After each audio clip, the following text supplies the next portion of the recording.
નમસ્કાર દર્શક મિત્રો, આપ જોઈ રહ્યા છો ગિરનાર અવાજ ન્યૂઝ। તો જોઈએ આજના મહત્વના સમાચાર કોડીનારથી।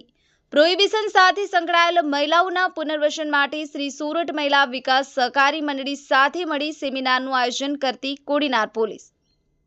જૂનાગઢ રેન્જ પોલીસ મહાનિરીક્ષક શ્રી નિલેશ જાજડિયા તથા ગીર સોમનાથ જિલ્લા પોલીસ અધિક્ષક શ્રી મનોહરસિંહ જાડેજા તથા નાયબ પોલીસ અધિક્ષક ઉના વિભાગનાઓ દ્વારા ગીર સોમનાથ જિલ્લામાં પ્રોહિબિશન સાથે સંકળાયેલ મહિલાઓના પુનર્વસન તથા રોજગારી બાબતે જરૂરી કામગીરી કરવાની સૂચના કરેલ હોય, જે અનુસંધાને Kodinar police inspector Shri N R. Patel તથા second police inspector Shri M K. Vanaka તથા police sub inspector Shri H L. Jebaliya તથા કોડીનાર પોલીસ સ્ટાફ તથા શ્રી સુરત મહિલા વિકાસ સહકારી મંડળીના પ્રમુખ મોતીબેન ચાવડાનાઓ સાથે મળી કોડીનાર પોલીસ સ્ટેશન વિસ્તારમાં પ્રોહિબિશન સાથે સંકળાયેલા મહિલાઓને હાજર રાખી અદાણી ફાઉન્ડેશનના કોમ્યુનિકેશન હોલ ખાતે સેમિનારનું આયોજન કરવામાં આવેલ, જેમાં વિવિધ ગૃહ ઉદ્યોગ તથા સરકારશ્રીની વિવિધ મહિલાલક્ષી યોજનાઓની માહિતી આપેલ તેમજ નાના ગૃહ ઉદ્યોગો તેમજ સરકારશ્રીની મહિલાલક્ષી યોજનાઓનો લાભ લઈ કઈ રીતે પ્રોહિબિશનની ગુનાકીય પ્રવૃત્તિઓમાંથી બહાર નીકળી શકાય તેમજ પુનર્વસન કરી શકાય તે બાબતે જરૂરી માર્ગદર્શન આપવામાં આવેલ છે।